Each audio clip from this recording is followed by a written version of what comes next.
Friends, welcome back to Global Military Database, your go-to platform for deep and reliable analysis of global military capabilities. Today, we dive beneath the surface and quite literally to explore one of the most formidable underwater forces in the Indian Ocean, the Indian Navy's submarine arm. As of today, the Indian Navy operates a potent fleet of 20 active submarines. Out of these, 3 are nuclear powered, while the remaining 17 are conventional diesel-electric submarines.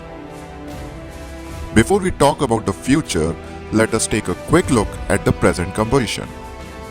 The nuclear-powered fleet includes submarines like the Arihant-class SSBNs designed for nuclear deterrence.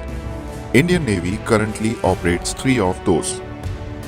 The conventional fleet includes 3 classes: the Shishimur class, that is German HDW design, currently 4 in operation; the Sindhughosh class, Russian Kilo class, currently 7 in operation; and the modern Kalvari class, based on the French Scorpion design, and Indian Navy currently operates 6 of them. Now, let us jump to the year 2035.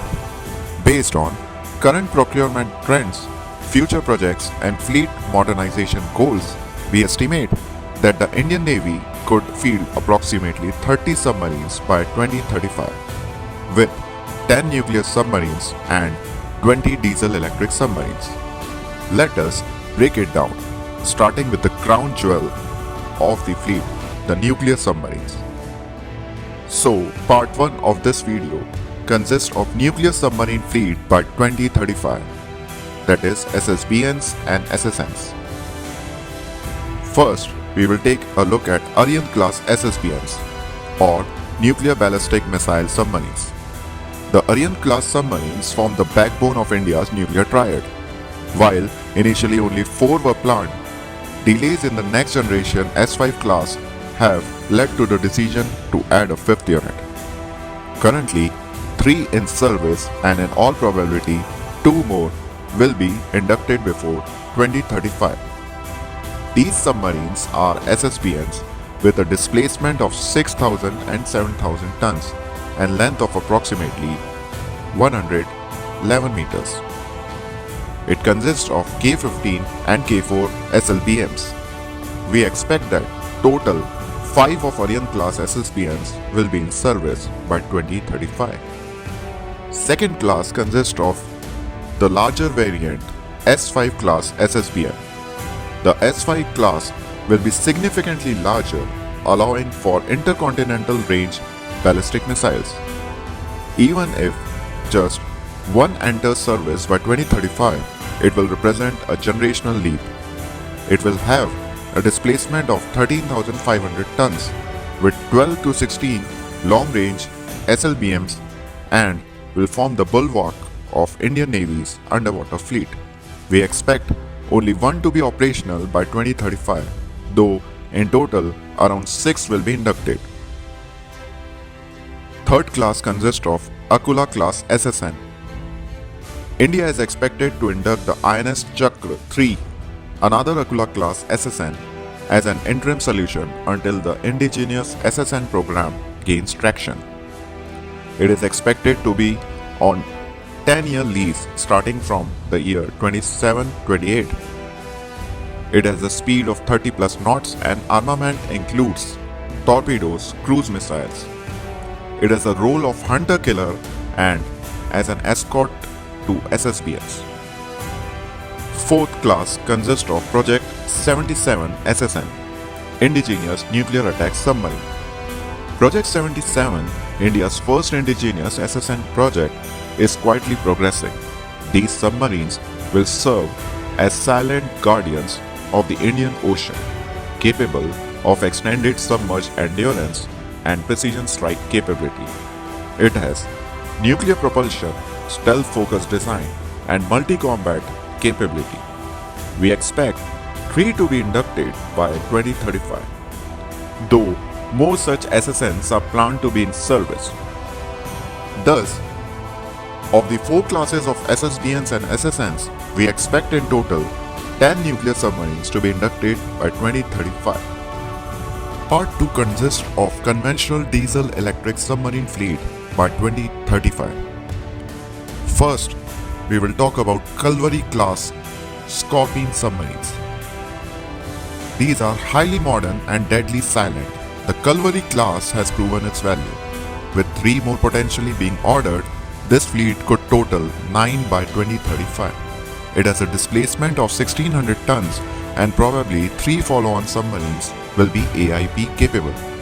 It is a French design built under Project 75 consisting of torpedoes and Exocet missiles. Project 75I Next Generation AIP Submarines. Cost negotiations are underway between MDL, TKMS based on enlarged Type 214 with 3000 to 4000 tons. Deal could be signed soon and we expect at least 3 of these submarines to be in service. It will consist of indigenous AIP system, extended endurance and heavy missile load. Project 76 Indigenous Conventional Submarines. Project 76 will be India's answer to the future of underwater warfare. These will likely be more automated, digitally managed and support advanced AIP or even Li-ion battery technology. It will be 100% Indian design, modular, open architecture along with possible unmanned integration. Hopefully, 2 will be operational by 2035 with in total 12 being planned. Sindhu Ghosh class or Kilo class. Of the currently 7 in service, India is expected to retain 4 upgraded Sindhu Ghosh class boats in service, while phasing out the rest by 2035. It is a Russian design with heavy torpedo and club missile armament. It may be aging, but it is still relevant with upgrades. Shishumar class Type 209. 3 Shishumar class subs may continue till the early 2030s, offering additional depth to India's coastal submarine defenses. It is German origin with focus on coastal and littoral warfare. Have gone for upgrades recently. Thus, of the 5 classes of conventional diesel-electric submarines, we expect 20 submarines to be operational by 2035. So, by 2035, the Indian Navy could command a balanced and powerful underwater fleet of nearly 30 submarines with a mix of nuclear and conventional platforms. This will not only ensure credible deterrence but also give India unprecedented dominance in the Indian Ocean region, especially amidst rising tensions in the Indo-Pacific. Friends, do you think India will achieve this submarine fleet size by 2035, or will challenges in funding and timelines delay this growth? Drop your thoughts in the comments and do not forget to like, share and subscribe to Global Military Database for more such strategic insights. Thank you.